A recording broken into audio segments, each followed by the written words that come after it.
had a man in a 7-Eleven store, and a man came in with a pipe trying to steal money from him. And he said to him, he took out a gun. He had a gun. He pulled out the gun, and the man stopped. He dropped the gun.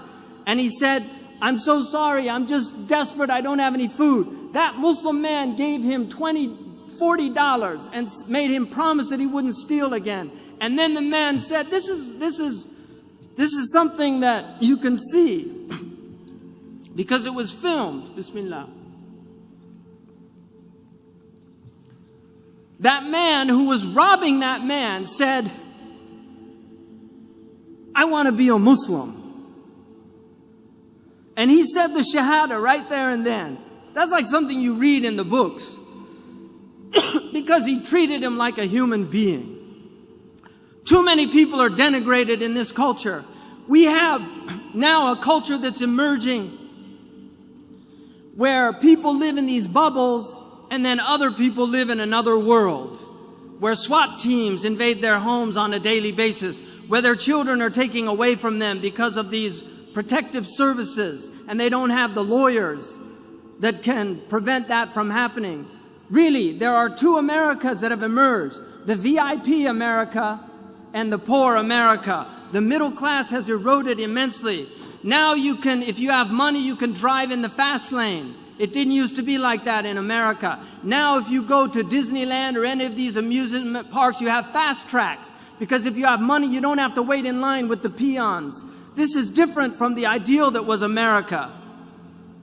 So we have a lot of work to do. And finally, in conclusion, I want to say to all of you, I've heard a lot of Muslims lately say, "I'm so depressed." I was recently in Arabia, and I have a Muslim friend. He was a very active Muslim. And I said, what are you doing these days? He said, "No, I've given up." That's what he said to me. He said, "I've given up. I've had enough. You know, there's no hope." I grabbed him and I shook him, literally, physically. And people who know me know that I'm very capable of doing that. I shook him and I said to him, "What do you mean there's no hope? If you want a bid'ah, hopelessness is a bid'ah. We're a religion of hope. We live on hope. Every time you're depressed or you say there's no hope, what you're saying to every African that was brought over in chains and survived the transatlantic crossing and came here and lived in slavery and marched to get their civil rights, you're saying to them that was all a waste of time. If you're depressed, you're dishonoring all those Andalusians who were chased out of what was called paradise at the time.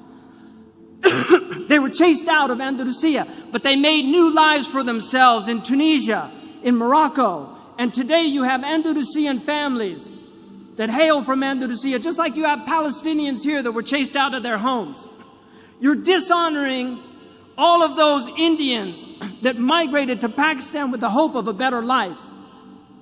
You're dishonoring the Afghanis that have lived in over 30 years of war, and they're still trying to hold their heads high. We can't do that. There's no room for hope. I'm in it till the last breath. I'm in it till the last breath. Because in that last breath, and I pray to God that Allah subhanahu wa ta'ala gives me on my last breath, Ashhadu an la ilaha illallah wa ashhadu anna Muhammad Rasulullah, because I believe in the promise of God. I believe that His prophet was true. I believe that hell is true and that the fire is true and that the day of judgment is true. And I testify to the truth of the sirat, that we will be weighed in the balance, and there will be those who are found wanting, and there will be those who are given grace, and there will be the outstrippers. These are all true things that every prophet has taught, and I believe in them. And I will hold to them till I die, and the struggle continues. This world was never meant to be paradise. God has created a world that is meant to drive you to God. And if you're being driven to the devil, you've been duped, my friends. Because all of the hardships that you suffer in your life, if you believe in God, you will find those rewards on the day of judgment. I was in Abu Dhabi, and a taxi driver said to me, and I'm done. I was in Abu Dhabi. A taxi driver said to me, I said, "Where are you from?" He said, "Dar'a." And I said to him, I hope that your family's safe. He said the house caved in on them. My father was killed. He said to me, I've worked 12 years. Every month I sent everything I could back to my father to build that house. And it was destroyed. I feel like my whole life is a waste.